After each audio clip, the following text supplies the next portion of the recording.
What's up, everybody? This is Raphael Garcia back for episode 72 of the MMA Ratings Podcast. Today is January 25th, 2018, and as always, I'm back with Schwan Humes. How you doing there, sir? How was your weekend, and how are you feeling today? Oh, I'm doing great, man. It's actually kind of it actually was a busy weekend. Mostly just basketball tryouts. But my kids made the regional team next year. If it goes well this year, then they'll be on the national team. So can't complain. So, are you officially one step closer to being the next LeVar Ball? Can I just start calling you that now? No, I don't sabotage coaches. I just try to help my kids. Listen, man, But he I, just I do sabotaged say one one thing coach. about him. Very few people in their lives will ever have a parent who believes in them like LeVar Ball believes in his children. So I can see why people are a fan of him because there's so many parents who just don't give their kids that confidence and won't go over and above for their kids. And if that's one thing, if people ever compare to me to him on that front, I'll be happy. That'll be good enough for me. Dude, he may or may not have sabotaged one referee, but I don't know about any coaches. I'm just joking. Oh yeah, that was ridiculous. He makes himself a hard person to like. Like he starts off really well and then just like, come on, man. Yeah, he's definitely he's quite the act, quite the act. So as always, man, thank you for joining us today. We have quite a bit to talk about. Last weekend was very busy when it came to the world of mixed martial arts. We have two events to talk about from last week. We got two events to talk about this week. So yeah, man, we got quite a bit to talk about. So let's go ahead and try to jump right into things, and let's start off first and foremost with UFC 220, where actually, you know what news do we have to talk about this week? We can come back to the news. We'll come back to the news after we do these recaps. But UFC 220, where we got to see UFC champion Stipe Miocic not only make history as he became the first man to defend the title three times, but he also defeated Francis Ngannou, and he basically took all 5 rounds from the African fighter, and he did what you've been talking about him doing for such a long time, where he went out there, he counter struck, and he out wrestled Ngannou for 25 minutes. Ngannou had his moments, he landed some big shots, but nothing that was really ever enough to put the Cleveland native away. So let's talk about that first and foremost. And what did you see in this main event fight? Yeah, it's pretty much what I expected, to be honest. The only two questions I had was Ngannou's power going to be too much for Stipe? Because the fact of the matter is, no matter how good you are defensively, how good you are offensively, at some point in a fight, boxing match, kickboxing, MMA, you're going to get hit and you're going to get hit clean. And it was just a matter of whether Stipe could take it. And then on the opposite end, my question was, we ain't seen Ngannou really take any real heat or really take any real pressure. So does he fold up? In both cases, Stipe's chin held up, as did Francis Ngannou's. And from that point on, it just became a matter of experience.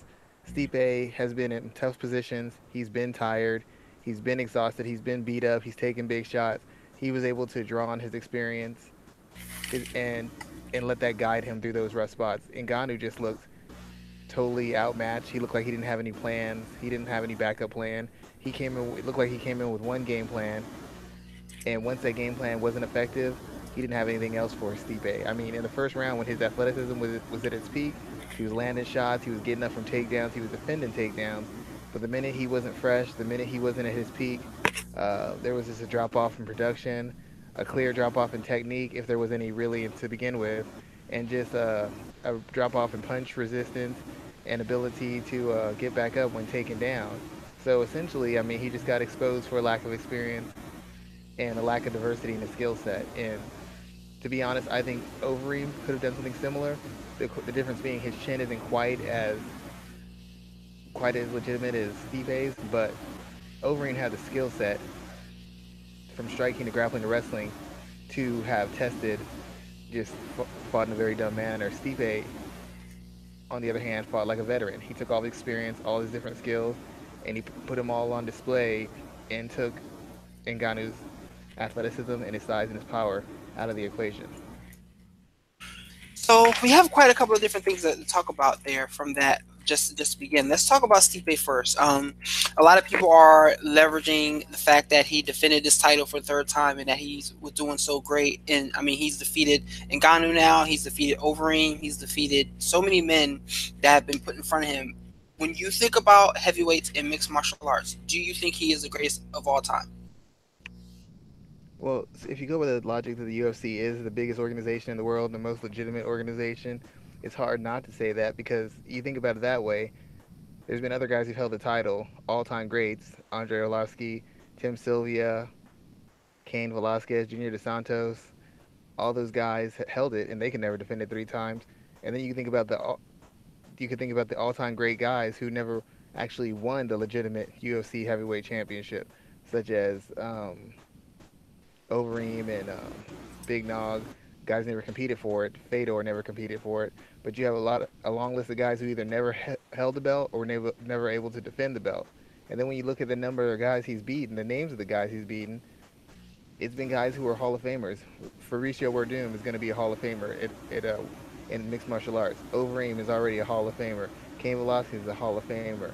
But a lot of the guys he's beaten, Werdum, Overeem, those are 2 Hall of Famers right there. He's beaten 2 Hall of Famers back to back. One for the title, one to defend the title. I forgot who else he defended the title against. Who are you talking about here? Who Who? who are you talking about? Stipe. He defended it against was it JDS? Yeah, there you go. He defended it against Then defending it JDS. against JDS, who's a guy who once again would be another all-time great guy in the heavyweight division. So the guys he's beaten are the other dominant fighters in his weight division. And yeah, they might have lost a step, but the fact of the matter is most of them, in Junior's side, was coming off a dominant win. Overeem was on a win streak, and Verdun was a champion when he got it. And he was looking like he was going to be a dominant champion too. And then he also beat Mark Hunt. I mean, he's beaten the who's who of the heavyweight division, partly because the division evolved like most of the divisions, but he's beaten all the named guys. It's not his fault. It's the same named guys from 10 years ago. They're still winning fights. They're still challenging for belts. They're still high in the rankings, and he beat them all. And he did something that no other heavyweight champion had been able to do in UFC history. So I don't know if that necessarily makes him the number one GOAT, greatest of all time as far as heavyweight. It makes him no less than number two. And most likely he's going to be number one because the UFC's considered the biggest organization with the best competition. And he competed in the biggest organization, won the belt, and beat all the best guys on the way up and to maintain his position as a champion. So do you think that this run, I mean, I'm looking at his record right now where he is a winner of 6 straight. And during that run, he's defeated Mark Hunt, Andre Arlovsky, Werdum, Overeem, JDS, and Ngannou. Do you think this is enough of a run to put him over Fedor? A lot. I mean, to be if you go just by the quality of opposition, you have to say yes because I mean, Fedor's beaten some of these guys too, but a lot of the guys that Fedor built his reputation up over weren't guys who weren't as good of mixed martial artists when he beat him. When Fedor beat Mark Hunt had no real mixed martial arts skills. He was just a big, strong guy with a kickboxing background. Stipe probably beat the best version of Mark Hunt that we had seen in mixed martial arts, period. And the fact of the matter is, a lot of people had some questions about the guys Fedor beat him and the point he beat him at. None of those questions really exist with Stipe. And the biggest factor is going to be that a lot of people just don't. A lot of people believe that Fedor is just a made up guy. I think he's one of the better heavyweights, if not the best heavyweight. But if Stipe continues along this track, it's going to be hard to say otherwise because Fedor has a loss to Verdum by submission. Stipe knocked that guy out in the first round. So even though it's MMA math and it doesn't really make sense, it's going to be hard to start arguing those points when Stipe's beating guys who other qualified heavyweights couldn't beat. Stipe's beating guys who've already beaten the other guys who would challenge him for the position as all-time great heavyweight. He's beaten Verdum, who already beat Fedor, already beat Cain. He's beaten JDS, he's already beaten Overeem. So the guys who are in the top 5 for that all-time great heavyweight fighter, he's either beaten them or he's beaten the guys who've beaten them. So it's going to be hard to argue anything else. I'm definitely going to agree with you there, man. So, what is next for him? It's actually interesting that Stefan Struve has been made and has been placed in a co-main event bout, and he's the last man to stop. Can you turn me down a little bit on your side? I can hear the echo still, but Yeah, go ahead. Stefan Struve's been booked up in a main event up against Andre Arlovsky actually at UFC 220 in March. Do you think this has been kind of positioned that way in hopes that Struve gets the win and they can slate him against Miocic in the future? Because remember, Stefan Struve is the last guy to finish. He's the only guy to actually finish Stipe, and he did so 6 years ago, back in 2012. Do you think that's the purpose behind making that fight? I'd have to assume so. A rematch with Verdum. Verdum got knocked out in one round, so there's not much of an interest in there. Overeem got defeated, got knocked out, so there's not much interest there. Junior Dos Santos is still on suspension. He's already most of the guys who would be available to fight or close to a fight. The fights weren't competitive. They don't draw any money. There's no story to build the fight off of for Stipe. The worst part about Stipe is he doesn't help sell fights. All he does is fight. Carries himself a class. He's a great guy, great husband. We know all that, but he doesn't sell fights. And they're trying to create storylines that can help generate pay-per-view so that hopefully he can make some money and the UFC can make some money off him, because he doesn't seem to have a willingness to be open or that kind of charisma. He hasn't shown that kind of charisma to draw people in and get people who aren't hardcore fans or Cleveland fans to buy into him. So it looks like they're trying to set up the fight with Struve, because if Struve wins, you have the storyline, this guy knocked this guy out, he knocked out the greatest of all time, can he do it again? I mean, really the only options he has as far as viable storylines would be Struve or waiting for Cain Velasquez to come back, because the way Stipe presents himself and the way he is before and after fights on the microphone, he doesn't draw eyes, he doesn't draw interest, and so it's very hard to market him and it's very hard to push a guy who doesn't want to engage on a certain level to push the promotion forward or push the fight forward. In fact, as much as he may hate the fact that Ngannou was pushed over him, if this does good sales as far as pay-per-views, he's gonna have to thank Ngannou, because it's Ngannou's knockout streak and it's Ngannou's talk and his presence and his charm and his charisma which sold this pay-per-view. Stipe didn't really do anything to save the pay-per-view except I'm overlooked, I'm pissed, I'm mad, I'm not afraid of him, let my fist do the talking. That doesn't sell pay-per-views. That doesn't draw eyes. That isn't a storyline they can sell. So you have to put Stipe on the side of somebody who's got a good Q rating or a person who's got a storyline that might draw interest. Because Stipe is not going to, he might knock everybody out, he might be the very best, he will do nothing to sell a fight for you. Not if your life depends on it. Yeah, I mean, I think it'll definitely be interesting to see what the buy rate was for this card, because I mean I heard that so far it was trending pretty well. I haven't really looked into it since, but it'll be interesting to see what that buy rate is when it's all said and done. So let's talk about Ngannou too as well, because news broke earlier today that he's taking some time away from MMA, which I think is the right move for him. He's only been in the UFC for 6 years, excuse me, 6 fights. He's only been fighting for 5 years, I believe. So I think that this is the right move for him to take some time away, if he is taking time away to continue training and building his skills, kind of the way that Roy McDonald did when he was younger, kind of the way that Miles Jury did when he took some time off. Gunnar Nelson did the same as well. What are your thoughts about him stepping away from the sport? And if you were his coaches, what would you have him working on while he was gone? Well, the best thing, I mean, even if he would have won, I would have suggested him taking some time off, because he's fought a lot. Like he said before, he's fought a lot in the past couple of years. I know what he's had, like three, four, five fights in the past 2 years. I think he's fought 6 times. 6 times. I mean, who fights 6 times in 2 years in the UFC? Not Donald champions, I'll Cerrone. tell you that much. We, Not we know not the champions. lightweight champion of the world doesn't fight that many times in two Maybe years. maybe Demetrius Johnson. That's it.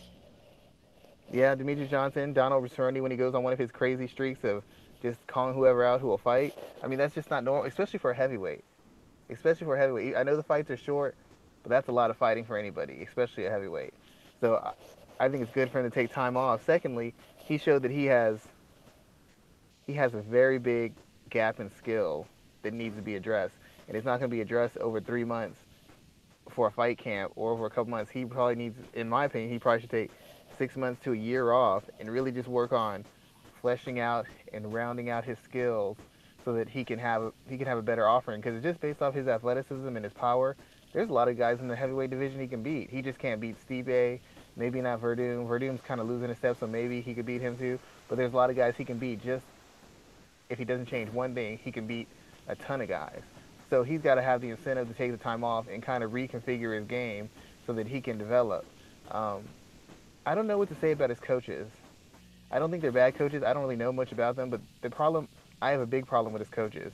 Now, I've talked to one of Stipe's coaches, Joe Delgado. I always mess the name up, but he's a boxing coach at Stipe's, and we talked about the fight, and he was telling me there's no way Ngannou was going to win. There's too much experience. He just didn't have enough tools, and I get all that. I get all that. But my argument was this: even if you're outgunned, even if you don't have the skill set, it's something that Stephen Wright told us. If you come back to the corner, your corner is supposed to have an answer for you. Whether you can execute it or not is up to you. But your corner is supposed to have an answer for you regarding what you should do in a fight. And Ngannou's corner had no answers for him. They didn't have a technical suggestion. They didn't have a strategical suggestion. They didn't have anything. They're just telling him nonsense. Nothing that could have helped him at all. And even if he's totally outgunned and outclassed, there's no excuse for being, how can I put it? There's no excuse for him being so unaware and unprepared to fight Stipe. And what I mean by that is he shouldn't have been caught so off guard by what Stipe was doing. That means they lacked the right sparring. That means they lacked the right preparation to get him to execute in the fight. They didn't have anybody who could push him. They didn't have anybody who could test him. They didn't have anybody who could exhaust him. And as a result, he was totally overwhelmed when he got in the fight. And you know this, if you're training and basically you have a guy and you let a guy take you down or you let a guy put you into situations, submissions, you know in the back of your mind you can escape, correct? Correct. Like you have that thought in the back of your mind. So it's not good enough to let himself be put on the back. It's not good enough to let himself be held against the cage or let himself be pressured. Because in the back of his mind, he knows if I flip the switch, this guy is toast. You need to put him in positions where he can't get out when someone is forcing him to his back, forcing him against the cage, pushing him back with pressure. Because that's when you really develop the awareness when you don't have an option of just exploding out. Or you don't have an option of using your power to get out. Where you have to think and process and go through the steps necessary to escape, avoid punches, counter punches, get back up, defend submissions, improve position. And they clearly did not have him prepared for that. He was totally unprepared for any resistance. The minute he met any resistance, it's like he was in shock, which means that he didn't get good sparring. They didn't mentally prepare him properly, and they sent him out there thinking he was just going to blow through Stipe. And I don't know why you would think you would blow through a two-time defending heavyweight champion who's essentially run through the whole entire division in his run in the UFC. He just wasn't prepared properly, and I'm not sure that he doesn't need to find another camp or at least bring somebody else into the camp to help with his preparation in the direction that he's going.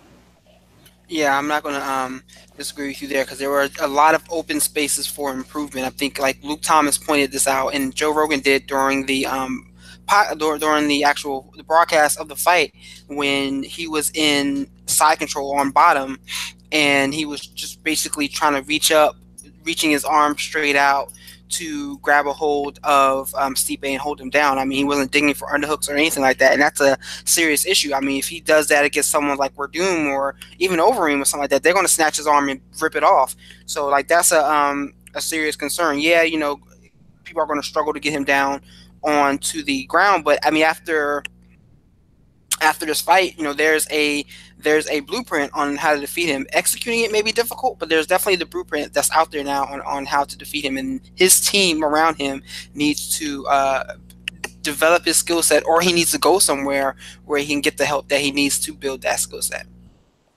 I really think a lot of it is that sparring where, like I have friends who are boxing coaches, and it's like if the first time you're going into a fight, you see a guy and he throws a jab and the guy slips it and counters it, and you see that look of shock on somebody's face. You should never, the first time you get countered, the first time you get taken down, the first time you get pressured, should never be in a live fight. You should have already experienced that on some level in your sparring. You know, even because obviously they felt that whatever skills he had was enough, but that means you didn't have good enough guys in there to force him to go to a plan B. You have to have guys who are good. Like what does John Jones says? I get beat up all the time in the gym. Demetrius Johnson get beat up all the time in the gym. All the best guys are getting pushed and beaten up or worn out in some kind of range that forces them to have to develop. It forces them to develop that mental toughness, that mental acuity, and the technical skills because they're like, hey, if this guy who's 1-1 in mixed martial arts is taking me down and roughing me up, what's the guy who's beaten 7 world-class fighters in a row who's challenging for my title gonna do? It gives you that edge. It gives you that that need to improve and that desire to get better, even if it's just out of self-preservation. He didn't have that. He just seemed so sure of himself. And could you imagine having his athletic skills and not knowing how to grapple? I mean, like if I had 1/10 of his athleticism, who knows? Maybe I'd be a world-class grappler if I knew how to grapple really well. I mean, he's got tools that allow him to jump the line, and he just has, in a sense, kind of wasted them because he hasn't developed the skills. And I don't know if that's on him refusing to learn the skills, or it's on his camp for not actively teaching him the skills and putting him in with sparring partners who could force him to have to develop and respect those skills. Yeah, definitely. It'll be interesting to see what he's doing over this time off. I hope that comes out what he does while he's out, but it'll be interesting to see kind of how his career grows from here. But let's move Yeah, on it will. from I feel kind of bad every time Dana White gives you that seal of approval. It pretty much means you're lining up for a loss. basically there. And I mean, let's look at the co-main event here, where Daniel Cormier defeated Volkan Oezdemir in the second round of their fight, TKO via stoppage here. What did you see here, man? It looked like Cormier was getting pushed a little bit at the start, but he basically used his wrestling to take over, got to a dominant position, and got the ooze out of there pretty soundly. And Uzdemir talked about not really being hurt, but just being in a position where he couldn't answer and couldn't respond in any shape or form. So, what are your thoughts about what you saw in this co-main event? Yeah, the fight. It pretty much. I mean, we were talking about the fight before, and I said there's really no way that Volkan can win this.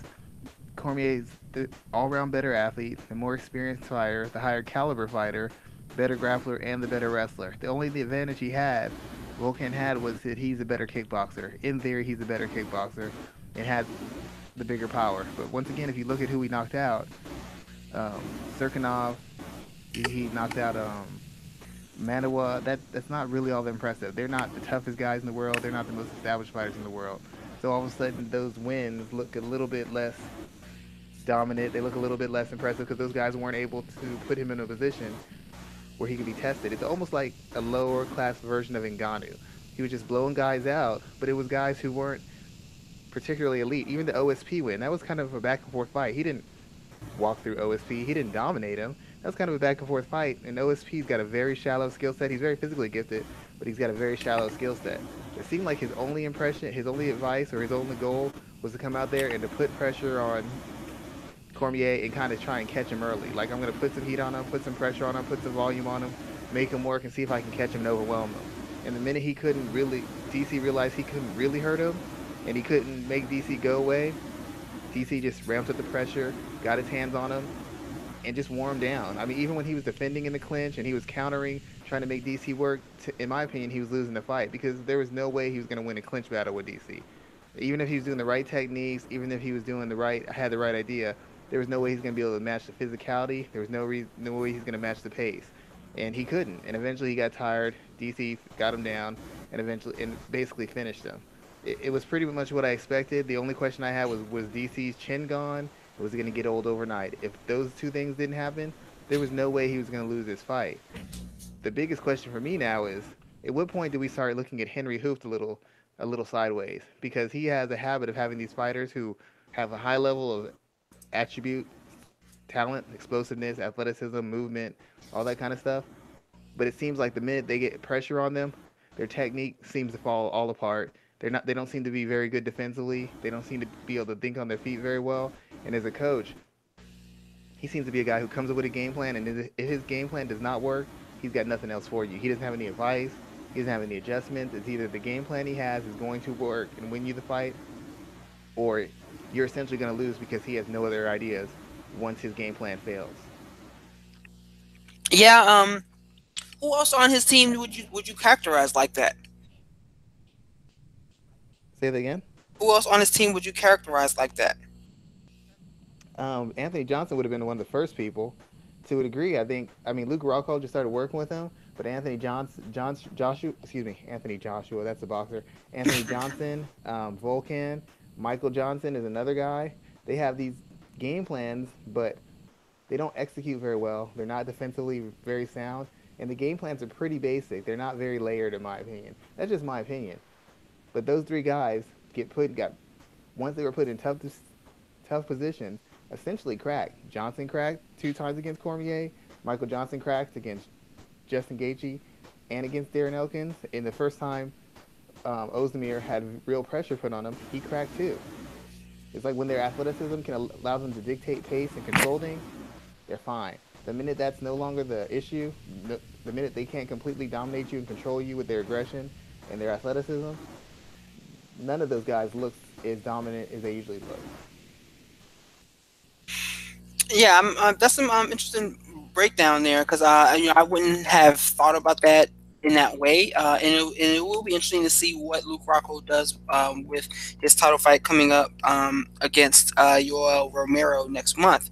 So that'll be something to keep an eye on there. So if you were Yeah, and one Daniel, more thing, I don't mean to but hate on Henry Hooves, but we give these trainers, when they're winning, Greg Jackson, Henry Hooves, everybody gets a lot of credit when they win. That's fine. But it's like Stephen Wright said, we win in a team as we lose in a team. So if you're going to take all the credit and say, I came with this game plan, I got this guy, got my hands working, he's a good MMA coach, then you got to start asking questions when you notice a pattern on the opposite end. Because when somebody wins, everybody wants to imitate Jackson's, everybody wants to imitate ATT. Okay, this guy's had 3 different fighters who were all superior athletes, and they've all lost in the same situations when they got pressured and their athleticism wasn't enough to win the fight right away. So shouldn't we start asking some questions about the coach? It's not enough to just ask about the fighters. He's preparing them. He's right front and center when they win. So I think there should be some questions about what he's doing and how he's doing it when they lose. okay, I'm not even going to argue with you there because that is some very good uh, analysis there when looking at how coaches are rated, I guess, for when their fighters perform. What would you do next if you were working with Daniel Cormier? There were some talks about him moving up to heavyweight. Would you be interested in seeing him fighting against Stipe Miocic when in reality much of the light heavyweight division has been cleared out? Misha Shukurnoff was supposed to be another top contender, and he kind of fell by the wayside. Obviously, him and Alexander Gustafsson are already fought. Anthony Johnson's away from the sport. Uzdemir's gone. I mean, you have Oven St. Preux that's out there, but that doesn't really look like too much of an interesting fight for Daniel Cormier. So, would you be in support of him moving up to heavyweight and challenging Stipe to become a two-division champion? I mean, the Stipe fight would be the only fight that would be a big fight as far as like a really challenging fight. Right now, it seems like you said, there's nobody really in the division who can challenge him. I mean, I guess Gustafsson. The biggest question is always going to be, is Daniel going to get old overnight? Is he going to lose his durability overnight? If he stays durable, if he stays with the ability to fight at a pace and maintain his pressure and activity, I don't see anybody beating him. Nobody's that has shown that many layers and that kind of high IQ in the cage. Nobody else has shown that kind of one-shot kind of power. And even if they have, we've already seen him against big hitters. He's taken Anthony Johnson's best shots, and if he can take his best shots, pretty much nobody who's a one-punch kind of knockout artist is going to put you away either, unless once again you get old or your durability goes. He can defend his title another 2, 3 times, but it's not going to be a big event. It's not going to be a big fight. The only big fight on the table for him right now is if John Jones gets put back in, or he fights Stipe. And as I understand it, he's not fighting him because of Kane. So pretty much he's just going to defend his title, and then whenever he's ready to retire. The only way he loses is if he actually loses a step. And at his age, being 38, any fight, he could go into it and just not have it. He really could. But if he goes in at 100%, I don't see anybody else beating him. And he's already beaten the majority of the division as it stands right now. So, I mean, there's nothing that's going to get him any big money. There's nothing that's going to get him the acclaim and give him the challenge that he wants outside of just defending his title. So he's stuck between a rock and a hard place right now. Well, he openly talked about retirement and having a hard deadline set for 2019, which is next year. And as with the way time flies, you never like they can really come quickly for him. That could be what 2, 3 more fights tops. So if he is to retire, in 2019, and you really do see him walk away from the sport, who are three guys you would want to see him fight before he's out? Um, I guess Gustafsson. Who else is there? Teixeira. In light heavyweight, Gustafsson, Teixeira, maybe, and I guess Stipe if possible. Probably Stipe, Gustafsson, and Glover in that order. And most likely the Stipe fight's not going to happen. I don't think so. It'd probably be Glover and Gustafsson. I wouldn't mind seeing a John Jones fight again. I just don't know if he's A, willing to do that, and B, if John Jones is going to be instated fast enough for him to take that fight. Yeah, I can definitely agree with that there because we don't know what that looks like in any shape or form. So let's talk about one more fight from UFC 220 before we move on, where we have Thomas Almeida losing to Rob Font. This is a fight that I don't think a lot of people expected to go this way at all. And with Almeida taking a lot of damage, some people are reconsidering what they thought of him. And actually, a lot of people kind of overlook Rob Font. I mean, it's happened so many times with his track record. Looking at both of these two guys here, what were you surprised with the way this fight went, and what would you do next with both men? I'm not terribly surprised. The biggest thing about it was Almeida. He's a very dynamic offensive fighter. He's explosive. He's powerful. But the thing is, his he takes a lot of damage. When you throw that kind of volume, you throw the kind of heat he throws, even if you're doing it in a technical, sharp manner, you're going to get hit. You can't throw that much volume and come in on people that aggressively and think you're not going to get hit. And he's gotten hit a whole lot. The biggest issue I had is I felt Font had something for him. Font could counter him. He could set him up, walk him into something, and then overwhelm him. I thought that was likely. But the biggest issue is Almeida is so dynamic offensively, and he's such a better athlete with such better power that you figured at some point he would catch Font or turn it on and then overwhelm him. The thing about it is he was looked like he was on his way to overwhelming Font, but Font just was able to. Font showed poise. He showed excellent control of distance and timing, and he was able to land some counters and some leads and put him away. That was essentially all it is. And Almeida's chin isn't good anymore. It's just not. Anybody who can really punch is a threat to put him out at any shot. He just doesn't have it anymore, and he's in a division full of guys who are knockout punchers. T.J. Dillashaw, Cody Garbrandt, um, even Rob Font to a degree. I mean, these guys are all guys who are heavy, heavy, heavy hitters. Marlon Moraes, Jimmy Rivera, all these guys can hit. All these guys can hit, and they can hit really hard. So all the elite guys he could possibly face are capable of putting him out with one shot, and he's a guy who no longer has the chin necessary to stand up to it. So I think he's already hit his ceiling. I think if he keeps going, he can still win a lot of fights. He's just that dynamic, and he's a gritty, tough guy. But against the bigger hitters, unless he fights a textbook, perfectly defensively responsible fight, he's going to end up like this more times than not. I mean, and Rob Font's not even considered an elite guy. So now he's losing to guys who aren't elite now. That's not a really good sign either. How much? So if me personally, I'm a fan of fighters when they find themselves in this position to kind of take some time away and figure out what's next for them, but definitely taking time away and kind of healing, kind of along the line of the way that the whole Troy did after his fight with Cub Swanson, because that was a crazy battle that had to have taken some.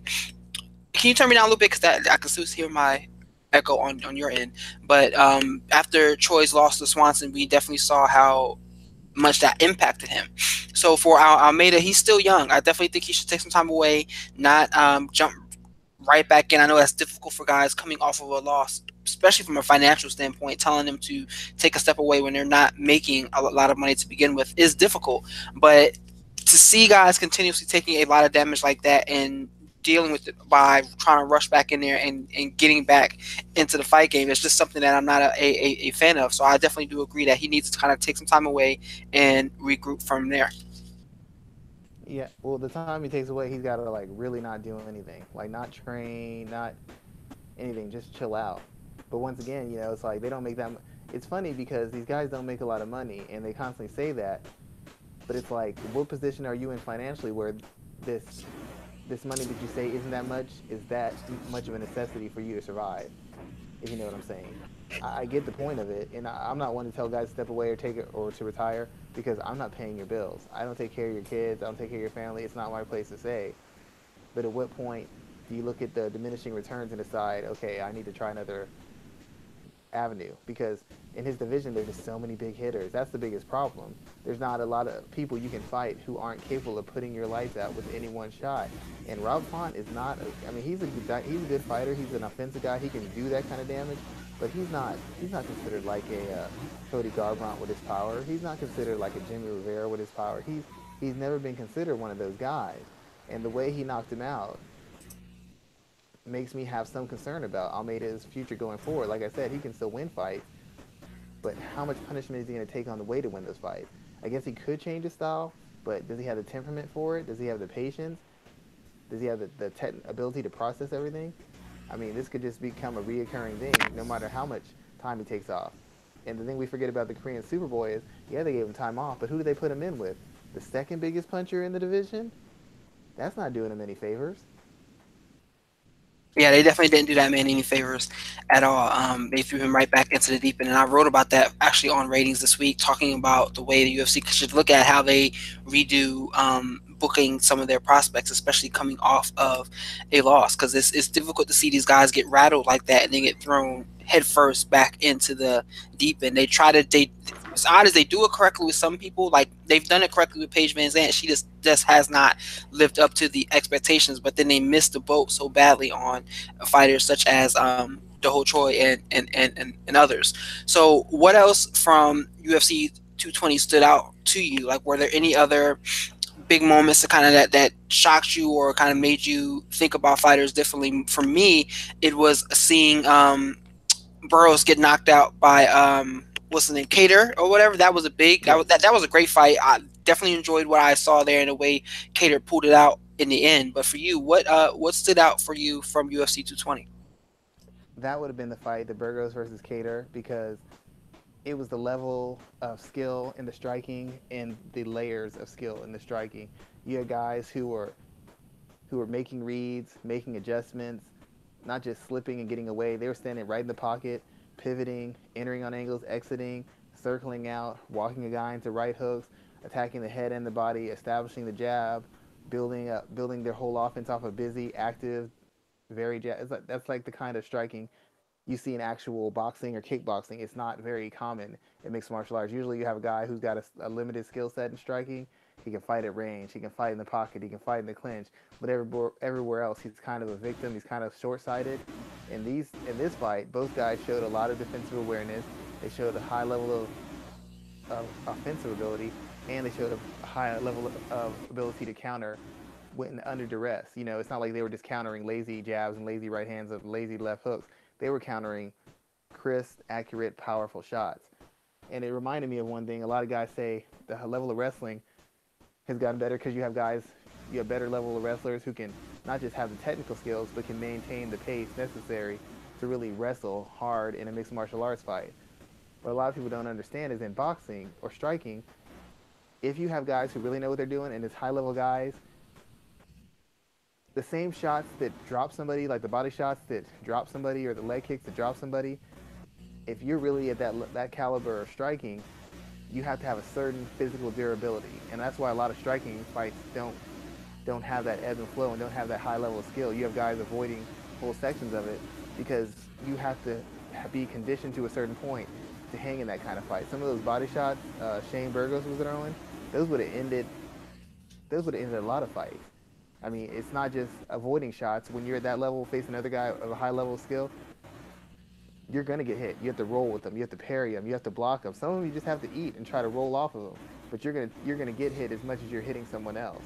And a lot of guys don't have the mental conditioning nor the physical conditioning to compete at striking at that level. It doesn't look like when people see Floyd Mayweather fight, oh, he didn't get hit that much. He got hit a lot. He didn't get hit the way the other guy wanted to hit him. But make no mistake, Floyd gets touched a lot. And anybody who understands striking understands that even when you're at your defensive best, those shots are hitting your shoulders, they're hitting your chest, they're hitting your back, they're hitting your side. It may not be the clean kill shots that people are thinking of, but you take a lot of abuse. And most guys just aren't mentally and physically tough enough.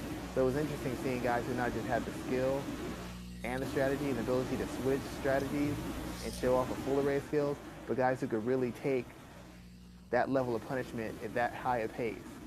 in a fight with a guy who knew what he's doing and knew how to place his shots and knew how to set up his shots and threw them with power and technique. That was very impressive to me. Yeah, it was definitely a good back and forth fight. I liked what I saw from both men, and I'm interested in seeing what comes next for the winner there. Was there anything else from UFC 220 that caught your eye? No, I wasn't really too hyped about the card. I mean, nothing against it. I was just not. Yeah, it was. I mean, it was a. I think it was better than what people thought it would be. Like I said earlier, I'm interested in seeing what the buy rates are for the show. I think it was it delivered in some ways that a lot of people weren't really expecting, but it didn't have that name power to kind of get people excited from the very jump. Other than the main event and the co-main event to a certain extent, it wasn't promoted from top to bottom, which you normally don't see. But it still didn't have those cachet fights throughout the card that really made people stop and say, "I want to see this event." And I'm probably more worried about UFC 221. I think that's the one with Robert Whitaker and excuse me, not Robert Whitaker, with Rockhold and Yoel at the top of the card, because that's really, I mean, it's in Australia, features all local talent. I mean, and it doesn't have any depth from top to bottom. So that card is probably going to do a lot worse. But let's look at another event that was going on Saturday with Bellator 192. We got Chael Sonnen versus Quentin Rampage Jackson. We got Aaron Pico on the card, Michael Chandler on the card. We got a great title fight between Douglas Lima and Rory McDonald. So let's talk about that fight there. And I mean, it's unfortunate that this fight was the main event, but we got to start with the main event with the fight between Chael Sonnen and Quentin Rampage Jackson. I mean, I stopped watching at this point. I may have flipped back every now and then, but this was exactly what I thought it would be. With Jackson pawing with his jab, not really doing too much, and Sonnen getting takedowns. I was almost more surprised that he was getting the takedowns at will the way he was in the second and third round. But Sonnen takes the unanimous decision and he moves on into the semis in the heavyweight Grand Prix. What were some of your thoughts about this fight there? And like, does this fight make you any more excited for this tournament as a whole? I really thought Rampage would give a better showing of himself after seeing how Vanderlei Silva was able to, because this fight was similar to the fight with Vanderlei Silva and Chael Sonnen. The only difference is Vanderlei was able to score with big offense. He rocked Chael a couple times. He put him on his heels, put him on his butt once.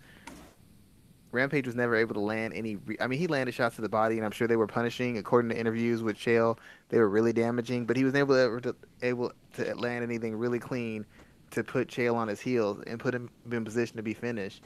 And the most concerning thing was the fact that Rampage, I know he's afraid of the takedown, but for large periods of time in the fight, Chael was actually outstriking him. He was throwing overhand shots, kicks, jabs. I mean, he wasn't doing anything super impressive or super high level, but he's doing some basic fundamental things, and he was outlanding. He was outlanding Rampage, and he was fighting at a higher pace, and he was being defensively sound enough where Rampage's power and physical strength wasn't able to show up in the striking exchanges. The wrestling is what I expected. Once again, I'm kind of disappointed in him because he came out there and he fought a fight that was going to create opportunities for Chael to take him down. When he fought King Mo, he sat against the cage and kind of sagged in and dropped his hips. So King Mo had to really fight to get him off the cage and get takedowns. Instead, he just kind of fought in the open cage with Sonnen, and he would throw the heavy punches. Sonnen would tie him up and then bring him down. I think the only reason he didn't take him down more so was just because Rampage was so much bigger and so much stronger. But Rampage didn't have any second or third layer of defense when Chael would put the takedowns together, when Chael would take angles on him so he could get the clean takedown. And I was kind of disappointed in Rampage. I mean, I understand he doesn't like to fight wrestlers. I get that. But you fought, the last three guys you fought have had wrestling or judo backgrounds, and it's like you haven't shown any ability to not just defend the takedowns better, but do something on the ground that can get you back on the feet without them scoring points or having control over you enough to win rounds. And I mean, I understand he's not who he used to be. I understand he's not the greatest, most technical fighter in the world, but I just expect a little bit better from somebody who, with Rampage's pedigree and his career of success in mixed martial arts. You just think he would take full advantage of this kind of opportunity, and to prove everybody wrong, and he came out and he didn't do it. He did the exact opposite. He fought the fight that Chael would have expected, and he didn't get dominated, like beaten up, but he essentially got outworked and outsmarted to a dominating loss, and that's a little disappointing to me. Yeah, it was definitely a disappointing showing, and it's unfortunate because Rampage is continuing. You know he's going to be put right back in his main event slot next time he fights, whether it's he fights against Wanderlei, he fights against Chuck, whoever it may be, whoever Bellator brings in. You know he's going to be put right back in this main event slot. You have to wonder how many times can he do this before enough is enough. And to me personally, enough is enough. There's a list of guys on the Bellator roster that couldn't care less. If I see them again, he's on that list. So is Chael. But for that organization, for the rest of their roster to grow, these are the men that fight fans pay attention to. We see that the fight ratings for Bellator 192 was around it averaged 800K, and at 2 points it did hit in the millions. It hit in a million during the McDonald Lima fight, but it hit like 1.3 during Sonnen and Rampage. So you see these guys are drawing attention, but then that's why they're going to continuously be put in the position that they are held. The heavyweight Grand Prix, the youngest guy on that in that slot is Ryan Bader. I think he's 33 years old, and so that really kind of shows you what they're working with when it comes from a depth position. Well, I mean, it's like the Strike Force heavyweights. Remember, they're trying to draw attention. They're trying to draw eyes. If you think about it, when King Mo and Rampage fought, that was the highest rating Bellator got in that year. It's one of the highest ratings they ever had. Chael Sonnen's been behind two of the highest ratings they had when he fought Vanderlei and when he fought Tito Ortiz. I mean, they're guys that casuals are familiar with. They're guys who know how to sell a fight. They have a certain charisma, a certain charm that allows them to appeal to people. I mean, I watched Chael's promo he cut after the fight like 3 times. It was kind of expected, but it was still funny. His delivery is great. And I mean, no offense to Rory and Lima, but if they would have been headlining the card, let's just take Chael and Rampage off. This card doesn't do those sort of numbers. It Rory doesn't at is all. You're not a correct. draw. If he was a draw, he'd still be in the UFC. They were bringing him to be the draw to Canada. He's not a draw. Lima's never been a draw. He's just not. I mean, he's a great fighter. Fight fans care to see him. We respect the quality of the matchup, but these aren't the kind of guys who draw fans in. King Mo has a big fan base. Fedor still has a fan base. Frank Mir, to agree, has a fan base. They're all better known guys who've had long careers, and sure they're on the decline, but they still evoke emotions from fans. They still evoke interest, and since everybody's on a similar level as far as their physical decline and their experience in the cage, as far as career length, it makes it more exciting. Instead of it being like these guys against young, fresh heavyweights like Ngannou, that might not appeal to people. But guys who are at weight disadvantages, guys who are clearly in physical decline, guys who are past their prime as far as their skill sets and their accomplishments, it makes the fights more intriguing and a little bit more competitive. And that's all people want to see when they're seeing their favorite fighter. You want to see them in an intriguing fight. You want to see them in a competitive fight, and that's what people are signing on for. But you have for MMA to get bigger, for Bellator to get bigger, they have to keep the lights on. You keep the lights on by having people put their money down for sponsorships, for commercials, for whatever they do. Chael, Rampage does that. Bader, Lawal does that. Fedor, Mir does that. Lima versus McDonald, that's not selling. It never would, it never has, and it never will. Yeah, man, but it may not be selling, and we both agree on that. But that was a hell of a fight that we saw between these 170 pounders, where we saw Roy McDonald finally get a title strapped around his waist when he won a unanimous decision victory. There's a couple of questions I have for you there. So, first question: how did you have it scored going into the fifth round? Some people had it 2-2, and some people had it 3-1 for McDonald. But how did you have it scored when these two men started off the fifth round? I had a 2-2. I can see 3-1. There's an argument to be made for 3-1. But I had a 2-2. I thought when he turned the fight on late in the third round, I think he did enough to take the third round, even though for the majority of the round he wasn't really in control and he wasn't like putting a whole lot of volume in controlling position. But the damage he did after that knockdown, I think, won him that round. And then of course the fourth round was his. But yeah, I had a 2-2 going into the fifth. Excuse me. So, what was it that really kind of stood out for McDonald that helped him get it to get that final round? The biggest thing is McDonald. He's like one of the few mixed martial artists there are. There's a lot of guys who are strikers, grapplers, wrestlers who do mixed martial arts. Rory McDonald is actually a mixed martial artist. He can compete at a high level on the feet. He can box you. He can brawl. He can kickbox. He can almost fight at a karate range. He can grapple at a high level defensively and offensively. He can wrestle at a high level defensively and offensively. The biggest thing about it was his pressure, his physicality, and his ability to set up his takedowns and execute the takedowns. That was all it was. He Lima Lima is as dynamic as an athlete as he is a dynamic athlete. He's a dynamic striker, but because of those two things, his his IQ isn't always on point. When Roy took him down, Lima should have been trying to get back up. He should have been trying to force the scramble or get back to his feet because Roy didn't have much on his feet left. I mean, another couple of kicks, the fight probably would have been ended. But instead, he started playing guard, being in the closed guard, tying him up. Why, I don't know. And from that point, Rory was just able to control and drop hammers on him. I mean, Rory just fought a smarter fight. He was more aware of the situation.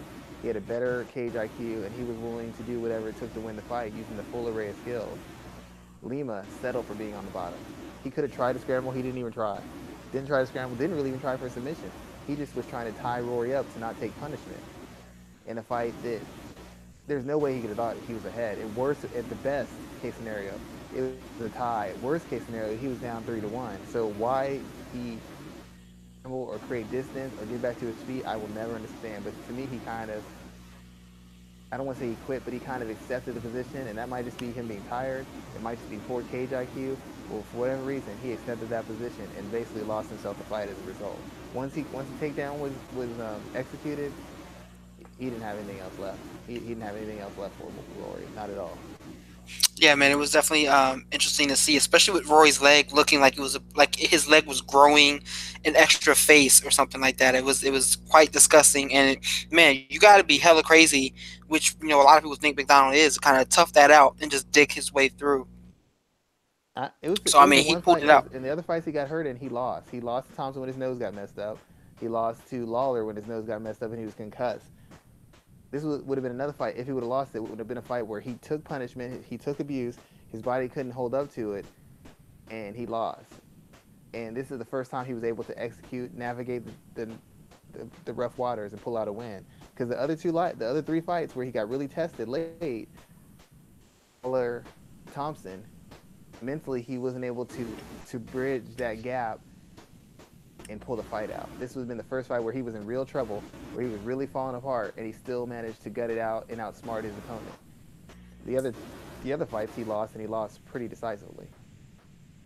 Yeah, definitely pretty decisively there. So, looking at Bellator's 170-pound division, what do you do next with that group? Who do you pair Lima up? I mean, excuse me, who do you pair McDonald up against? Like, there's some interesting developments there too, as well, because Paul Daly is claiming he has been released from the organization and he's gone.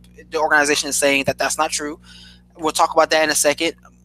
Michael Chandler is talking about super fights and wanting to go up to welterweight, maybe come down a little bit to fight Patricio Freire. So there's options there. But what do you do next with that division as a whole, looking at a new champion being put in place? There's so many different ways you can go.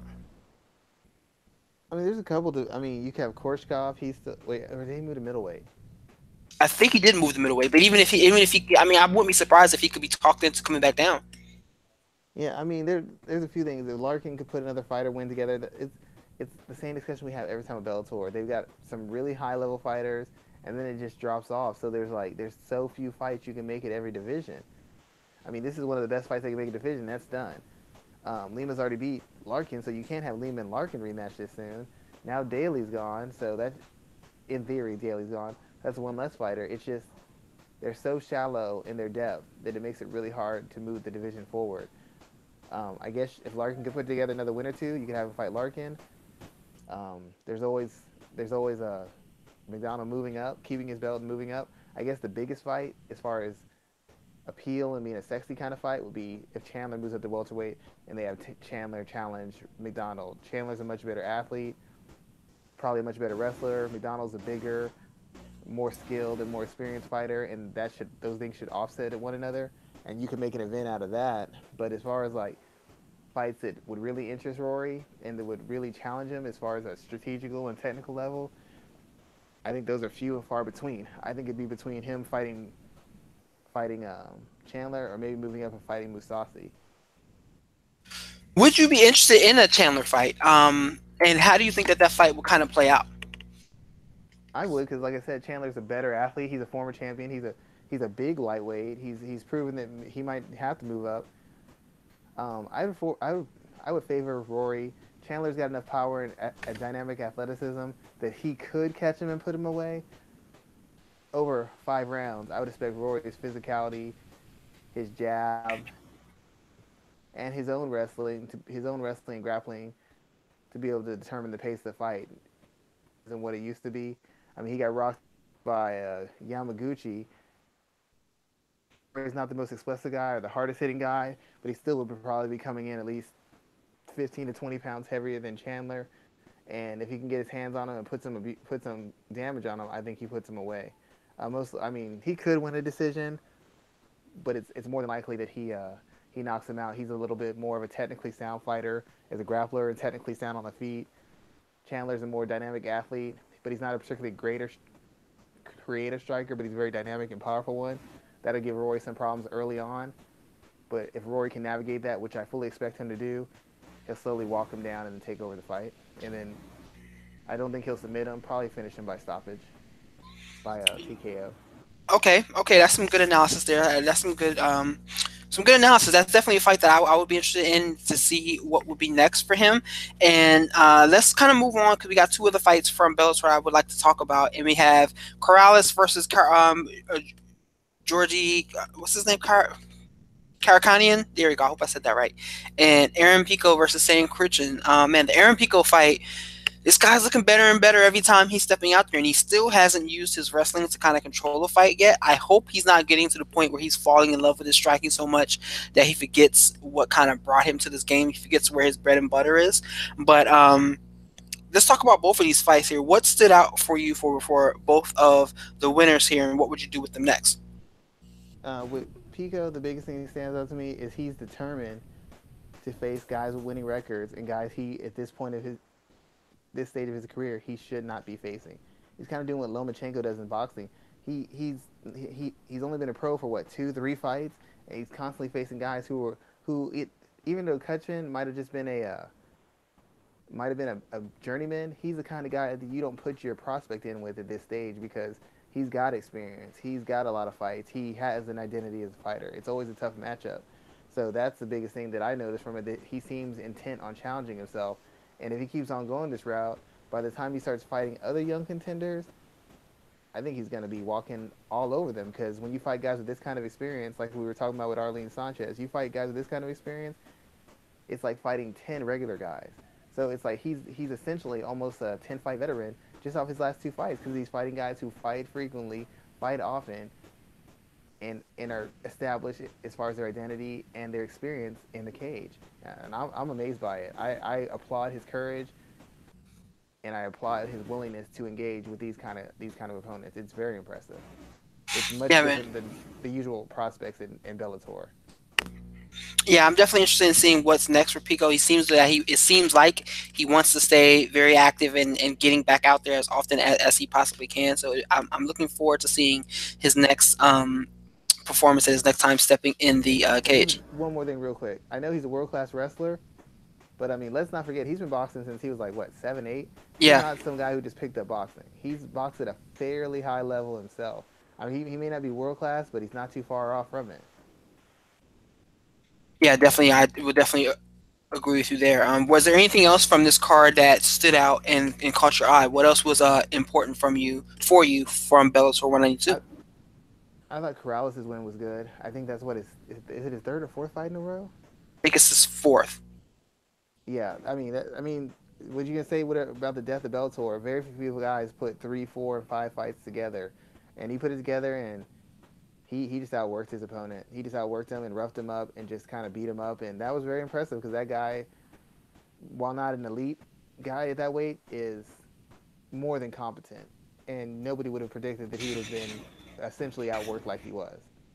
So that was a very impressive fight. I don't know who they move him up with next. I guess he's going to get a name now because he's beaten enough guys who were the third and second tier fighters. So I guess they're now going to give him another prospect or named fighter to go in against.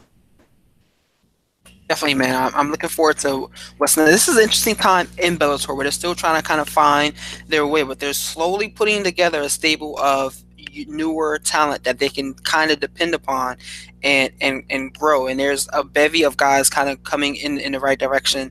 And I mean, they have Jack Swagger will be debuting this year. They still have Dylan Dennis on on the roster as well. Ed Ruth is still there. Kimbo Slice's son is still there. I mean, so they have a number of guys who are kind of growing slowly and surely, and it'll be interesting to see what is next for these competitors across the board. They definitely need to sign more mid carders. I know people are again they want superstars, stars, superstars.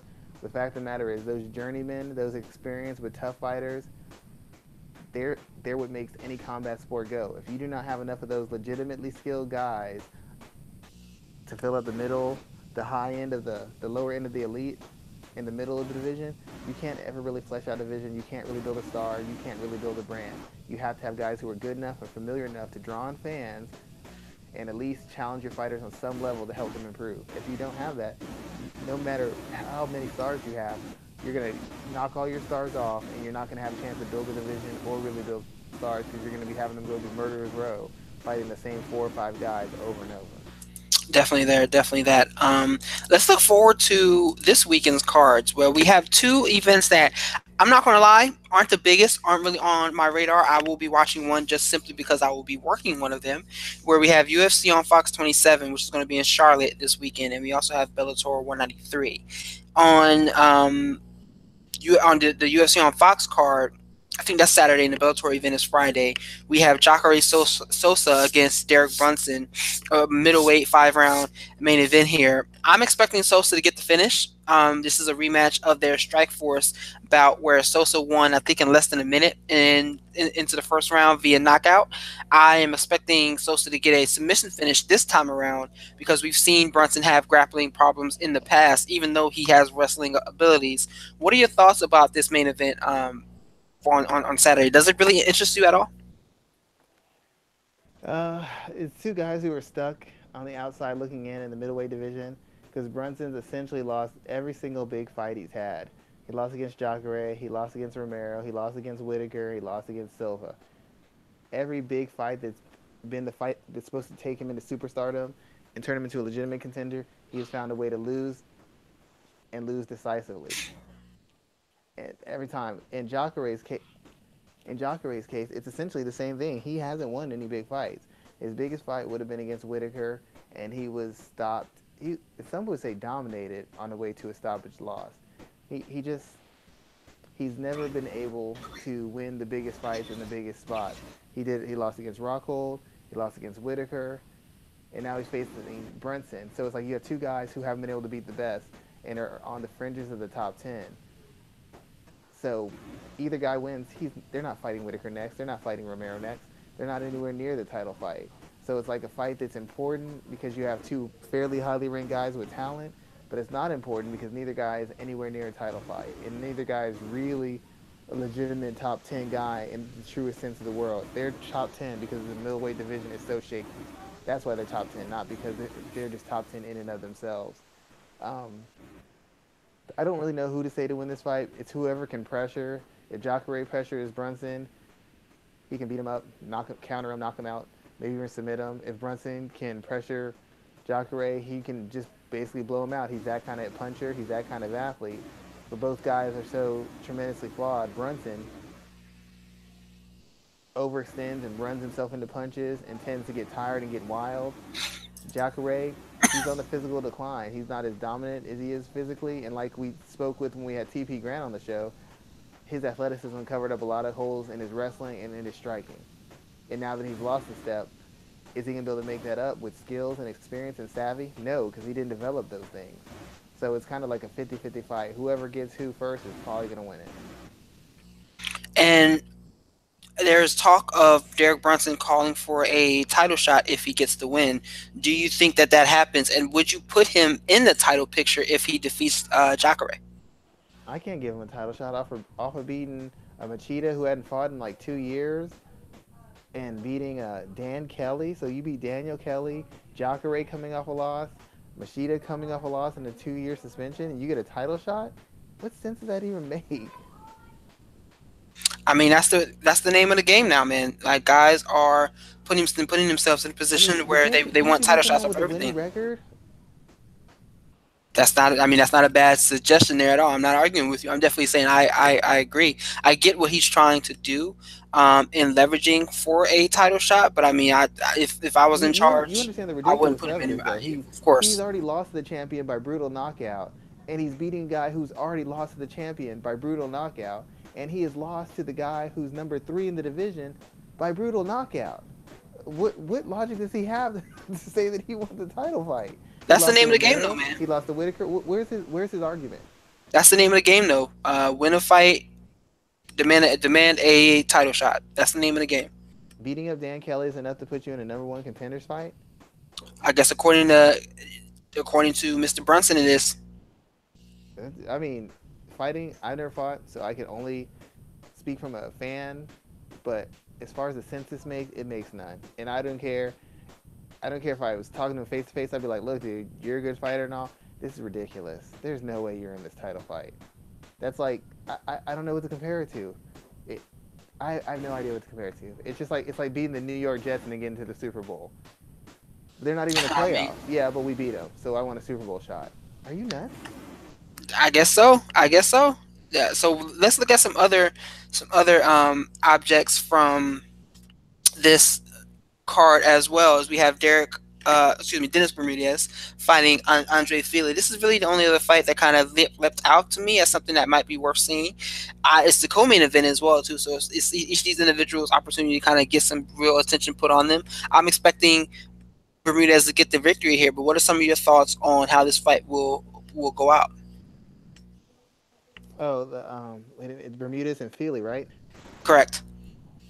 Um, Once again, I don't know. Feely seems to have hit a ceiling when he's faced the better prospects in his division. He's lost. He got smoked by Cutter.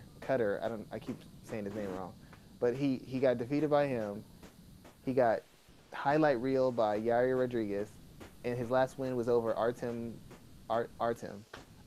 Connor's boy. And while I'm a fan of Artem Lobov, and I know he's a tougher out than he looks, he's a kind of savvy and gritty journeyman type fighter. The fact of the matter is this guy is not elite, and he didn't even dominate him. So I'd have to go Bermudez. Bermudez is a comparable athlete. He's actually had wins against a higher caliber guy, and even in his losses, he hasn't been stunningly knocked out for the most part, and he hasn't just been outclassed, and he's beaten a higher caliber of opposition. But once again, Bermudez is another guy who, once you get to a certain level of opposition, he starts finding ways to lose himself. He lost against Darren Elkins. It was a tight fight, but the fact of the matter is he lost. When he fought uh, the Korean Zombie, he was on a win streak. The Zombie hadn't fought in what, a year, 2, 3 years, and he got knocked out by the dude. So it's like once he gets to a certain caliber, he always finds ways to lose. Luckily for him, Andre Fili is not generally that caliber fighter. Good athlete, some good striking, not particularly layered, not defensively responsible. His his overall mixed martial arts game isn't terribly cohesive, and I don't know if that's a matter of him or his camp, but he's a tough out. He's a physical guy. He's an aggressive guy. But in my opinion, he doesn't always fight the smartest, and he's not very defensively responsible. So Bermudez should be able to beat him, but and to be honest, Bermudez, I should be able to have faith that Bermudez is going to beat him because Bermudez only loses to a certain caliber fighter. Andre Fili is not that caliber fighter. That being said, Bermudez is just a guy who will give you multiple chances to beat him. It just usually you have to be a certain caliber of fighter to take advantage of those. So I'm going to go Bermudez, but with the full idea that he's going to give Fili as many opportunities as he wants, and it's a matter of Fili to take advantage of him, which Fili usually is not able to do against guys who can match his athleticism. Yeah, I can definitely see that situation kind of playing out. Is there anything else from this card that really jumps out to you? In my opinion, this isn't a solid card. I'm interested in seeing what the ratings will be because this is a non-football weekend. It's that time of the year where everything is kind of quiet and it's leading into the Royal Rumble. So maybe there's some options there. But what do you What are your thoughts Well, the only on two things this that fight have here? me, one, and I did an article for another site, Combat Sports, Combat Press, where it's over. Caitlin Chukagian is moving down from bantamweight to fight in the new flyweight division. It's like, that division is filling up fast. Like every girl who can get out is trying to get out of their division and get down to their ASAP. Probably trying to get a title shot before all the real killers show up. But she was 2-1 at bantamweight. She was at a huge size and weight disadvantage, so she's coming down to flyweight, and I'm interested to see how her kind of mobile dance around, kind of high volume, high activity, high movement pace style works at a lower weight where you have girls who are going to be at the bigger at bantamweight. She had an advantage in quickness and mobility. When you go down a weight, usually you have your power increases and your strength has a little bit more say in it, but your actual athleticism and your speed usually levels out because you're facing smaller fighters who've got basically comparable athleticism, if not superior athleticism. So I'm interested to see how her style changes. She kind of reminds me a little bit of a more kick-oriented Jessica Eye, but when you saw Jessica Eye move down, her striking wasn't nearly the factor it was at bantamweight. Her striking and her quickness, all of a sudden her physicality and her strength and her grappling took hold. At bantamweight, Chukagian's wrestling wasn't really effective. Girls were too big and too strong. They could pressure her, they could throw her off and defend it. And she wasn't physically strong enough, nor a good enough wrestler or grappler to make up for the lack of size and strength.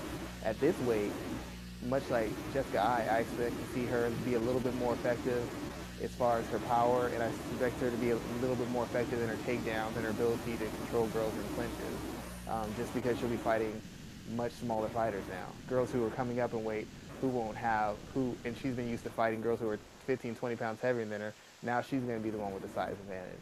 So I'm looking forward to that. And then I did an article for MMA ratings about former strawweight prospect Justine Kish coming off the loss to Felice Herrig is moving up a division. And I'm kind of interested to see once again how this move to flyweight impacts her. Because a lot of her advantages was her durability, her physical strength, and her athleticism. But now that she's moving up a weight division, she might find out like Paige Van Zant found out that she can't physically manhandle people like she used to, and she can't take shots as much or to the same degree as she used to, which means she's going to have to be more precise in her offense and more varied in her offense and more precise in her defense. She can't just walk through shots to get those clinches and get those takedowns. And she's not going to be able to muscle people like she did because there's going to be women coming down from the division. So she'll still have that athleticism advantage as far as the quickness and explosiveness, but she won't be able to muscle anybody anymore. So a lot of the mistakes she makes in her grappling are going to have to get shorn up, and a lot of the mistakes she makes as far as being defensively responsible on the feet will have to be addressed because if they're not, she hasn't developed a jab or learned how to slip a shot or learn how to use her footwork and feints to get in on people cleanly. She's gonna get lit up. She's getting lit. She's got lit up by Herrick. She's got lit up by Ansarov. She's got lit up by Ashley Yoder. Those are all fairly small straw weights, average size straw weights. She might be facing girls who are coming down from 135. She ain't walking through that kind of power. So I'm hoping that she makes some adjustments in her approach and in her and gets back to the fundamentals of her skills to make her athleticism factor and not have her lack of durability and physical strength, at least as a determining factor, cost her wins or cost her potential as a prospect. So those are the two. Those are the other two fights I'm looking forward to, just because it's interesting seeing how the flyweight division is just filling up so fast with so many women who just seem to be waiting for this division to be created, and it makes you wonder why the UFC waited so long when you got literally within a couple months of it, you've had like 8, 9, 10 girls drop down, and like another 5 from each division planning to. So that's the other thing that interests me in this weekend. So, looking at this women's flyweight division, who do you think is going to jump off the page first? That's not the champion. Are we making a mistake and looking at the wrong people in Jessica I who lost? No, Jessica I got the who Jessica I who Yeah, she won. got a Excuse close me. win. Yeah, the close win. Paige Van Zant who lost, or Valentina Shevchenko. Are we looking at the wrong people, or is there someone else that's kind of brooding in the background that is going to kind of shock this weight class and put themselves in a title shot or become the champion before without anyone really expecting it? I think Chukagan, she comes from a good camp. I mean she fought at 25 very recently, and she's beaten other people who are ranked ahead of her in 25 right now. She's actually beaten two of the girls who are ranked higher than her. She beat one at bantamweight. I think she beat another one at flyweight previously. So she has a good shot. The biggest question is it's when people moving down and moving up, you just never really know how that weight cut's going to affect them because they're used to having certain advantages. And as you know, having trained fighters and been around them, moving up or down a weight class really can change your whole style because there's certain advantages you have at a weight that no longer exist once you drop down or you move up. So it's really hard to tell. I would think Chukagan has a good chance. I would like to see Claudia Gadelha move up. I think she would be great at this weight division. Tatiana Suarez is another fighter who I'd like to see move up. Joanna Jędrzejczyk, I feel like she should move up too. I don't think strawweight's the way for her anymore. Those three are people I expect to move up in the next year or two, and I would think would be the people who would take over the division. Shevchenko has a chance, but the thing about Shevchenko, it is the holes in her game translate to every single weight class because it's not about size or power or speed with her. The problem is she doesn't know how to lead and she has no sense of urgency when she fights. She's only going to take counters on what you give her. And if you don't give her a clear counter, she will let you pile up points and get little bullshit chipping shots that are going to win you a decision off of activity based off how the judges look at it. She has that character flaw in her that allows people to make any fight a tight fight with her and just win off activity because she's not going to pull the trigger first and she's only going to counter so much. So as good as she is, as dynamic and tough as she is, and as high level of striker as she is, her character flaws are what are going to limit her in really taking over. Anybody can beat Valentina because of the way she fights. She can beat anybody and anybody can beat her. And that's never a good way to be when you're in a newly formed division with world-class people coming in every other day. That's the problem for her. And that's why I'm very suspect about saying that she's going to come in and walk through anybody because all her wins have been razor sharp wins. All her losses have been razor sharp. You tell me that can't follow suit? That doesn't change based off weight division. That's just who you are as a person. And that's something that's going to be hard for her to overcome as she moves down to this new weight division. She could very well lose her debut, to be quite honest. I'm not saying it's likely, but she could very well lose it. She does the same thing she always does. She could very well lose the fight, same way she lost against Nunes. Yeah, I mean, I'm not going to disagree with you there. There's definitely some interesting kind of breakdown to kind of see. Wait. I was say Jessie Clark, the one who beat Rawlings and beat Van Zant. She's probably got the lead as far as the division because she's got 2 wins in the weight class. She wins one more. I'm pretty much gonna have to guarantee she's gonna get the next title fight. She might be able to get the next title fight just off of beating Van Zant, to be honest. Yeah, man, I'm really interested in this weight class because I feel like it's wide open. There's so many different ways that the group can go that definitely kind of has my attention, and I'm looking forward to seeing who comes out on top because I think this is the women's divisions are definitely intriguing to me. Strawweight is exciting. 125 looks like it's going to be exciting as well. 135. I mean, 135 has definitely kind of changed since Amanda Nunez has been champion because she's defeated a lot of people. And no one's kind of bubbled up to the top. But I think that the women's division have really come along in a way that put them over some of the men's groups a lot more than people are willing to say. Yeah, it's really hard. I mean, you have featherweight, which really is only one fighter. No really established world class fighters. You got bantamweight, where, like you said, the majority division's already been beaten by the champion, and there's no real interesting matchups, which is why she's trying to fight the featherweight champion. Strawweight's still competitive, but you have so many girls that had such a tough weight cut making up. That division is thinning out as it seems. But the smaller divisions for the women are always going to be more active because there's more women who fit in that age, that size range with that build and those frames. So those divisions are always going to be a little bit more evenly matched and have the higher quality of fights. As far as the flyweight division, I know that, I mean, we had Arlene on the show, so it's going to seem like we're being homers, but in my opinion, there's a good chance Montano actually defends and reigns for a while. I know people say she's inexperienced, she didn't really accomplish anything, but if you think about this, Roxanne and Barb Honchak were the best flyweights in the world. Even if she was out of the commission for a while, if you can give Brunson credit for beating Machida after 2 years, I can give Montano credit for beating Honchak after so many years. But her and Modafferi were essentially the two best flyweights in the world. She's already beaten the two best flyweights. Everybody else is joining the flyweight class to prove that they can compete and they can win at it. she beat the two best people in there, and Roxanne was actually the most active flyweight at the time and fighting at the highest level, and she beat her. We can't, just because it wasn't in the situation we would like, doesn't mean we can overlook that. So I mean, as far as it goes, as far as fighting the flyweight division and beating the quality of opposition, there's very few people who can say they beat a higher level of person in the flyweight division outside of Montano, and that has to be acknowledged and that has to be respected. I know it's not a popular thing to say, but you're gonna have to show me somebody who's got a better record at flyweight. Yeah, I mean, I'm not going to disagree with you there at all. That division has some growing to do, and I think these women taking some of these fights to start off 2018 and kind of looking at the rest of the year is really going to help break that up and see who really is going to rise to the top, because it's a wide open group. It's kind of like when they brought lightweight back for the men. You thought that, we thought BJ Penn and Sean Shirk were going to jump right to the top. I mean, Sean Shirk did become the champion, but he didn't remain there.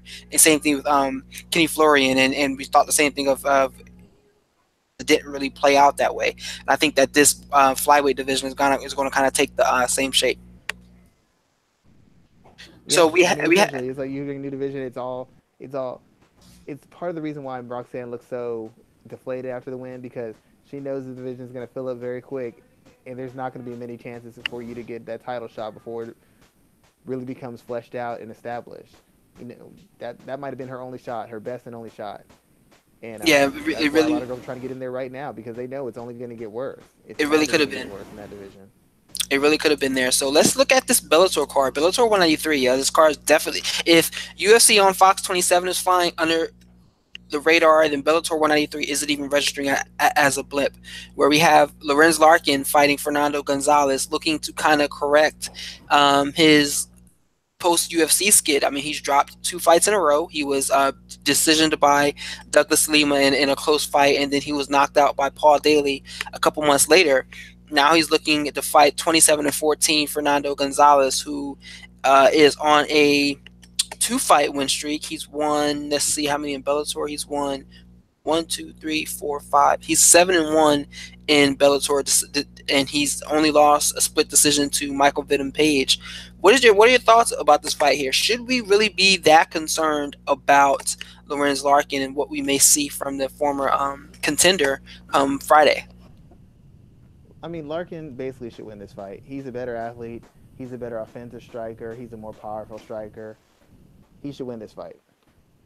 His opponent, while very experienced and very seasoned, is a step slow, isn't as powerful, and isn't as skilled offensively or defensively. The guy's fairly easy to hit. And if Michael Venom Page is able to beat you, and all he really is some unique striking, but a lot of athleticism and flashiness, Larkin should be able to turn the same trick. The problem for Larkin is Larkin doesn't like pressure, and he gets kind of wild with his offense, and he can be countered. And once you land big on him, it's really hard not to land big on him again. Luckily, the guy he's facing isn't a big puncher, but you have to wonder how much damage was done by that knockout, because Paul Daly isn't just an average guy who will knock you out. He's one of the biggest hitters in MMA history. Um, I still believe in Larkin. He's still a top-end physical talent. You can't take away the wins he had at welterweight in the UFC. And losing to Douglas Lima, there's no shame in that. Lima is one of the best fighters, welterweight fighters in the world. There's no shame about Legit. it. He is legit.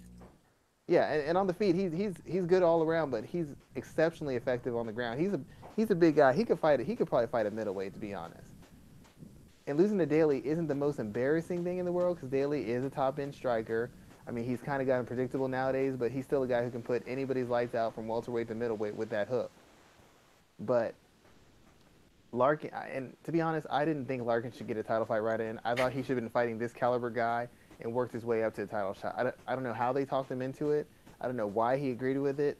He shouldn't have done that. He should have taken one or two fights, acclimate himself into it, and slowly work himself into shape and into form so he can be ready. Because as good as he is offensively, as I said, he can get a little wild with his hands, and defensively, he depends more on his athleticism and the threat of his offense to keep him safe than actual defensive maneuvers and techniques and skills. So he's always vulnerable to a certain degree. And when you're facing two of the more dynamic strikers in mixed martial arts right now or in history, you can't have those kind of mistakes. When he was winning welterweight, he wasn't fighting guys who could put you out with one shot. Ponzinibbio wasn't that kind of guy. Jorge Masvidal wasn't that kind of guy. He wasn't fighting those kind of guys, and but the holes he had showed up in the UFC, and they're showing up here.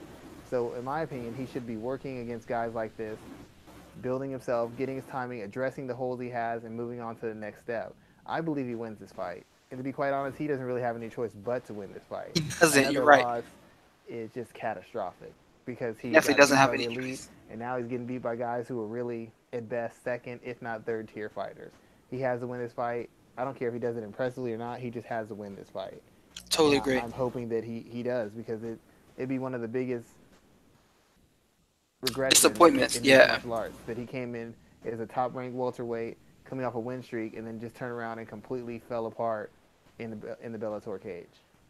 Yeah, I'm definitely agreeing with everything that you said there. And you brought up Paul Daly. As I mentioned a couple minutes ago, Paul Daly is supposedly a free agent. And he's saying he's a free agent. Bellator is saying he's not.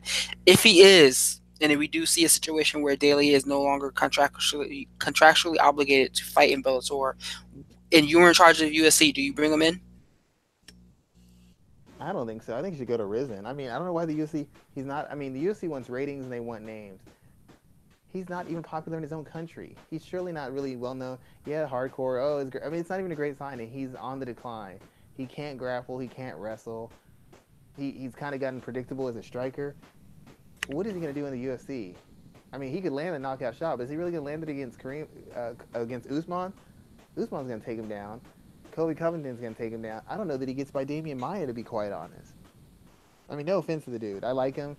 He can talk. He can kind of sell a fight a little bit. He's exciting. He's a warrior, but he's a one-dimensional fighter who is on physical and technical decline. What's the UFC signing him for? He's not bringing in any fans. Nobody cares. Paul Daly signs in the UFC. Is that a big story? I mean, it's not a huge story, no. Not to me. I think he goes to Risen and finishes out career there. I don't. I mean, the UFC could sign him. But I just don't know why they would. Another because he's not going to come cheap.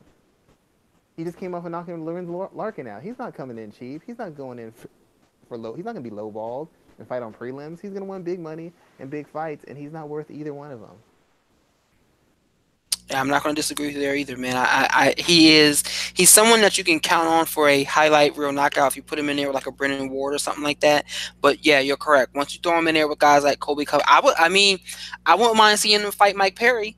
I could see that on a like a fight night or a Fox or something like that. There's fights that they could create in That's great UFC. for Daly, but what does that do? Let's just say he knocks out Perry. What does that do for the UFC? You have a guy who can't beat any of your top five contenders, knocking out one of your top 10 contenders. That doesn't do anything for them. It doesn't, but I mean, we're not at it. Remember, we're not at a point anymore where rankings really don't matter at this point in time. Well, if we say the rankings don't matter, then you have to bring something else. Let's say the rankings just don't matter. It has to be an exciting fight, and it has to be a fight that'll draw eyes. Perry versus Daly, I don't really know that anybody's too excited about seeing that. I mean, I You think can that would make be like a Daly hard. versus Darren Till, but Daly's gonna want top end money, and they're not giving, and he's not gonna want to fight Darren Till. True, true, true. I'm not going to disagree In with my you there. opinion, maybe I could be wrong, but he's gonna want a certain kind of money, and I don't think he's worth the money. I don't think he's worth the money as far as his appeal and his popularity. I just don't think he's worth it. Is he a good fighter? True, but his best win in the past couple of years is Lorenz Larkin, who's been proven to not be necessarily an elite welterweight, close to elite, but not an elite welterweight. And then he got worked over by Rory McDonald. It wasn't even competitive. So he's going to want top end money, even though he's got clear holes in his game, and he doesn't have a big enough fan base to sell the fight. It doesn't make sense to me. True, true. Okay, good breakdown there. So, let's see. That was one of the news stories that kind of stood out to me. We also talked about Ngannou stepping away. The other story I wanted to talk about was the idea that Demetrius Johnson wants to fight. If he was to fight T.J. Dillashaw, he wants to do it on a quote unquote stacked card. Would you be interested in, let's say, if they bring the UFC back to New York sometime this year in a free title event again with DJ versus TJ as one of those title fights? Yeah, I'd be excited. I mean, it'd be the most competitive fight for D and DJ, and neither one of them can sell, and both of them need to have somebody somebody else on the card to help them sell the fight. If TJ Dillashaw thinks he's very popular, he is not. DJ is popular to a certain segment, but he's not popular enough to people who put their money down for him to make any money off pay-per-views, off any sort of sponsorships or sales or contracts with the UFC. So they both need help. It's a great fight, but they both need help to help fatten their pockets and fix their bottom line. So I think the best thing you can do is put it on with two popular champions, and their fight could be the high class, the high art, technical, strategical, athletic fight. The other fights can be more entertaining and have more sex appeal. But TJ versus DJ will be the high class, snobby, hardcore MMA fan fight. But it's not a fight that sells, and so you have to surround them with guys who are popular so they can make money, and the UFC can make money headlining an event with them on it. Yeah, man, I could definitely agree with you there. Like it's a fight that interests people, but man, it's an opportunity for them. But I think the best capitalized opportunity is to not put them as the main event, but put them around. Let's say they did that fight in a flyweight women's title. Well, not even that. They would have to do that and like maybe like a heavyweight title fight and maybe like Just a don't put lightweight. Tyron Like Woodley on the card, dude. Nobody just likes yeah, him. Nobody seriously. cares about him. Like they have to. This is not that would be a major opportunity to get the winner of that fight over, especially if Demetrius got the win there, and that would be almost like their last shot. You know, their last shot to really get this guy over, if it's properly promoted and he performs. I don't think he's ever gonna get over. It's like certain movies, and I like DJ, but the fact of the matter is there's movies, there's certain genre movies you like, certain genres of books, whatever. There's certain movies that I know are great movies. They're very well acted. They're great. They're great acting, great writing, great production, great cinematography. I won't watch it 2 or 3 times because it's not my type of movie. There's movies that I admit are average at best, but I watch them repeatedly because they entertain me. I relate to them somehow. DJ is very good. He's very high class. He's very high level. He's very smart. He's an assassin and a technician and a strategist and everything in there. But it doesn't mean people have to like you. And just because people do not like what you do does not make them dumb fans. It doesn't make them ignorant. It doesn't mean they can't appreciate good fighting. They just don't like you. I am technical. People like him. People just don't like DJ. And the people who do like him do not show up at events and signings and come out of their houses to fill up. He can't get 10,000 people to fill up the stadium for him. So it's nothing personal against him. It's nothing. They don't relate to him. They don't like his style. It doesn't matter. They do not relate to him. There's no need to insult people for not liking him because there's tons of things we don't like. There's certain kinds of music that DJ doesn't like just because he doesn't like it. He knows it's good. He knows it's well produced. He doesn't like it. Nobody has to like what you do, no matter how well you do it. And some people seem to get off on insulting fans. Well, they don't know what mixed martial arts is. It doesn't matter what mixed martial arts is. It matters what people like. It's like lots of people can make a good song.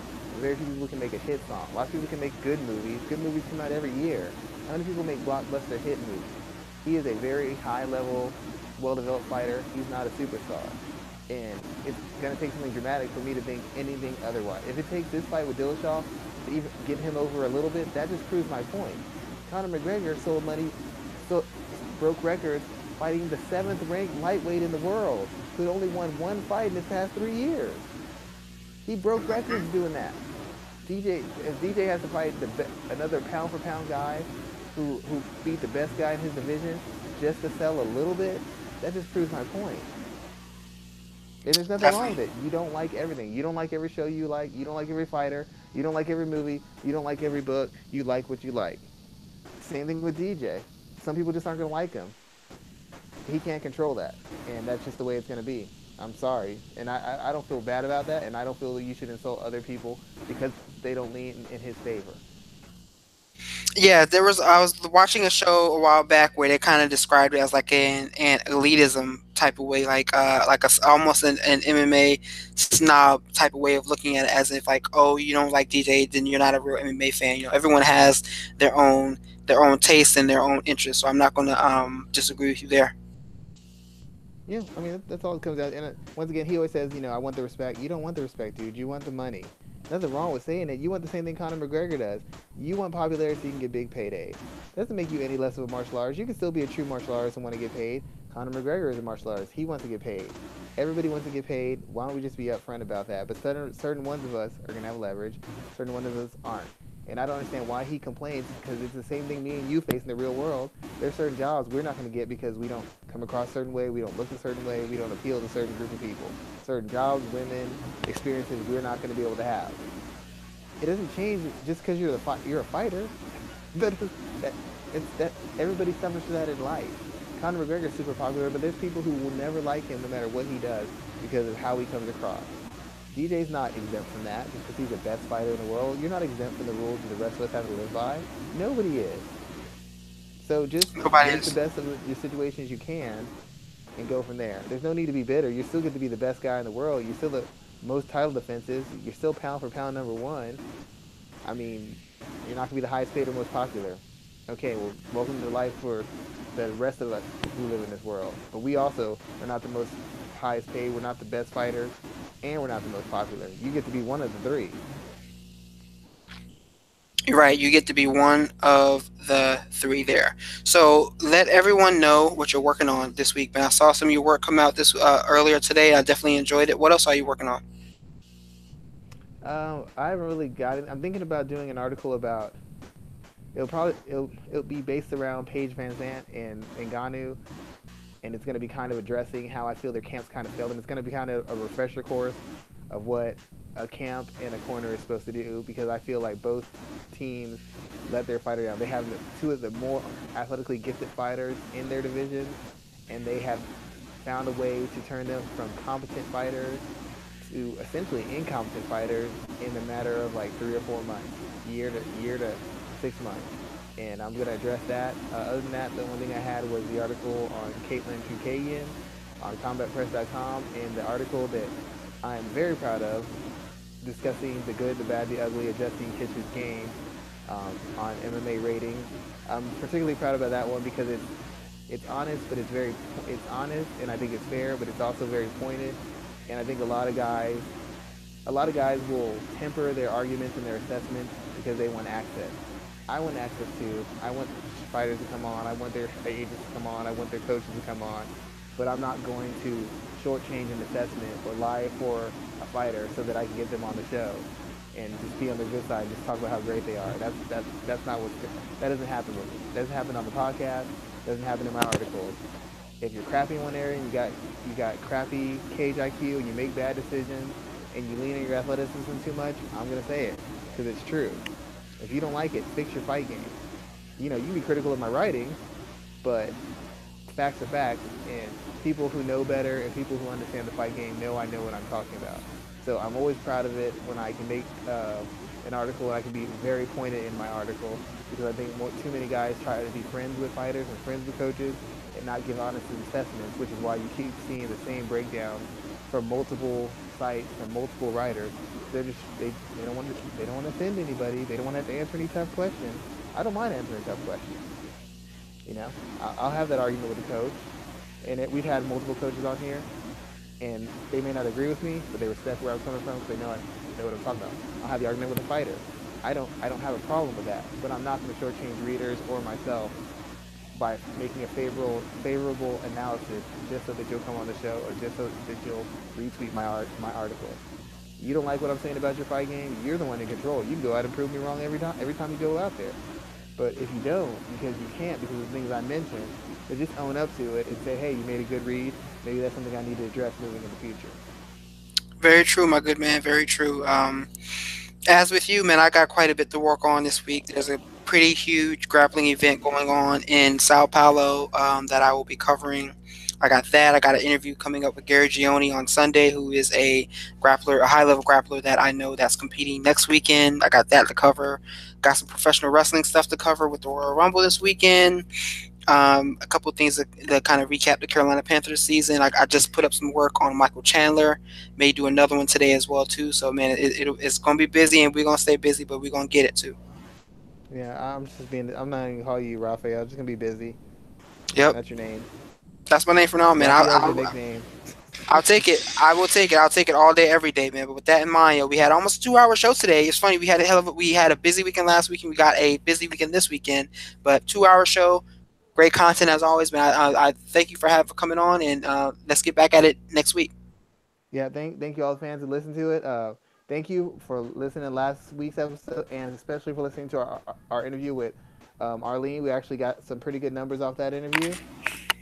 We will be bringing more interviews to you, and we just appreciate everything you do. Look for us on iTunes, SoundCloud, and Apple, and excuse me, iTunes and YouTube as well. Sorry.